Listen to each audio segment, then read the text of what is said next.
Eto sakto boss, may nakatapat kami kay Strat. Tingnan natin kung tatagos ba yung lineup namin na to. Sabi ko sa inyo, ito ang pang-counter dyan. Quick tips and tricks by Wakno, sabi ng Leslie. Kaya dito, pinatikim namin siya boss. Puta, 5 yung pumasok sa portal, 20 pag nabuhay. Dito kakabuhay niya lang. Pinatikim ulit namin boss. 5 ulit kami.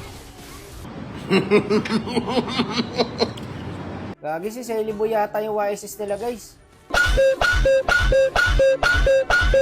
Nakakatakot ka naman po mag-YSS, boss. Ang bilis. Patay ang gago. Ayan o, abang-abang lang kayo sa ulti ng chip, tapos pasok. Walang gagawin yung KK strat, guys. Pag ganito line up. Sabi ko nga sa inyo, nangahunting kami ng mga KK strat. No, tapos lalain na pa namin ng ganito. Walang gagawin yan, boss. Mga high points, guys, ha, yung mga kalaban namin dito. Yung win dito, yung palo, 500 star, guys. Kung normal drop kami dito, guys, bugbog kami rito. Mga one trick tong kalaban, eh. Kaso, nalain na pa namin sila ng mas lason. Lason na dito, boss. Antay lang tayo ng ulti ng chip, guys. Kahit wala pa pala ulti.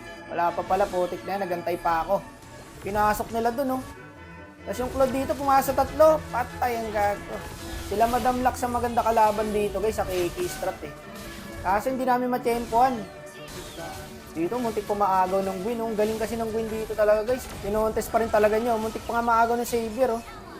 Galing siya sa left bush mid, tapos nag-flicker siya. Kaso, ubos lang din sila, boy. Hirap sila sa lineup, guys, no? Dito nga, inubos sila ng Claude, oh. Pumasok sa 3. Patay, gago. Power off! Talaga nagpapakitang gilas ka, Brad, ha? Ayun, nahuli sila. Putik, mahusay yung Gwyn talaga. Patatalo pa kami rito. Kailangan makatrade tayo kahit isa. Kaso, mali yata. Bad trade yata, guys. Kasi napitas ako dito. Ang galing yung Savior. Accurate yung skill. Kita niyo yung boy? Walang nga umiskill yung Savior, guys. Hintay lang. Ay, gago ka. Nagpailaw. Tangin nang yung bilis rumiak na itong Gwyn na to, ha. Kasi ikin-skillin niya agad ako. Halos kakalabas ko lang ng bush. Matatalo pa nga yata dahil sa akin, no? Pero mukhang may plano yung Claude, pre, ha? Nasa mid.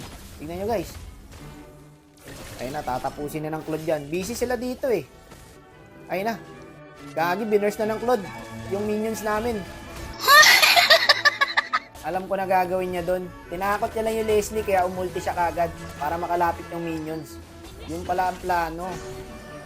Yun lang, nakuha yung Lord. Tapos tayo. Walang ulti yung chip.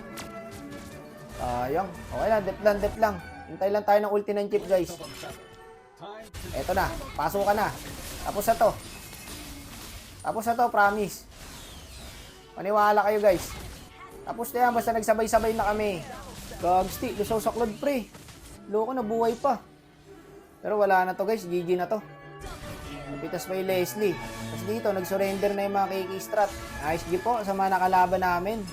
Wala pa nakakatibag, guys, sa lineup namin. Iko-contact ko kagad pag may nakatibag. So, GG po. Nice G. Wala. GG ang mga KK.